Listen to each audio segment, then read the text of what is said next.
He loved us. Encyclical of Pope Francis on the Sacred Heart of Jesus. Jesus' words, number 43. Although the scriptures preserve Jesus' words ever alive and timely, there are moments when he speaks to us inwardly, calls us and leads us to a better place. That better place is his heart. There, he invites us to find fresh strength and peace.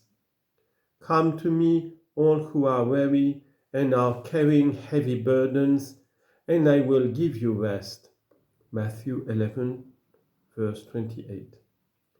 In this sense, he could say to his disciples, Abide in me. John 15, verse 4. Jesus' words show that his holiness did not exclude deep emotions. On various occasions, he demonstrated a love that was both passionate and compassionate. He could be deeply moved and grieved, even to the point of shedding tears. It is clear that Jesus was not indifferent to the daily cares and concerns of people, such as their weariness or hunger. I have compassion for this crowd. They have nothing to eat. They will faint on the way, and some of them have come from a great distance. Mark chapter 8, verse 23. The Gospel makes no secret of Jesus' love for Jerusalem. As he came near and saw the city, he wept over it. Luke 19, verse 41. He then voiced the deepest desire of his heart.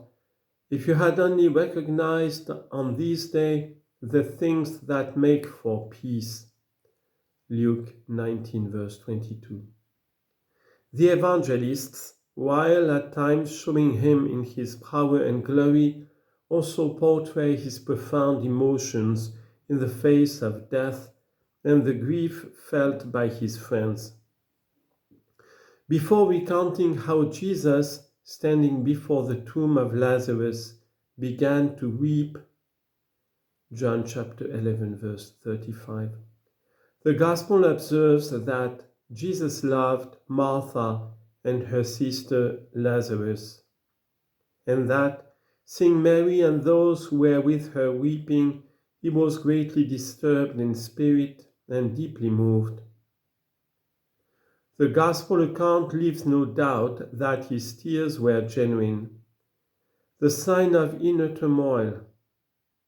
Nor do the Gospels attempt to conceal Jesus' anguish over his impending violent death at the hands of those whom he had loved so greatly. He began to be distressed and agitated. Mark chapter 14, verse 33. Even to the point of crying out, I am deeply grieved even to death. Mark 14, verse 34. This inner turmoil finds its most powerful expression in his cry from the cross, my God, why have you forsaken me? In Hebrew, Eli, Eli, lama azavtani. Mark chapter 15, verse 34. At first glance, all this may smack of pious sentimentalism. Yet, it is supremely serious and of decisive importance, and finds its most sublime expression in Christ crucified. The cross is Jesus' most eloquent word of love, a word that is not shallow, sentimental, or merely edifying. It is love, sheer love. That is why St. Paul, struggling to find the right words to describe his relationship with Christ, could speak of the Son of God who loved me and gave himself for me. Galatians chapter 2, verse 20. This was Paul's deepest conviction, the knowledge that he was loved. Christ's self-offering on the cross became the driving force in Paul's life, yet it only made sense to him because he knew that something even greater lay behind it. The fact that he loved me.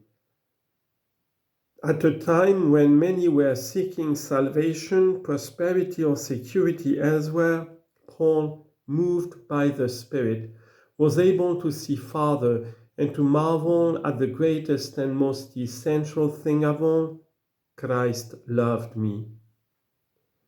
Now, after considering Christ and seeing how his actions and words grant us insight into his heart, let us turn to the Church's reflection on the holy mystery of the Lord's Sacred Heart.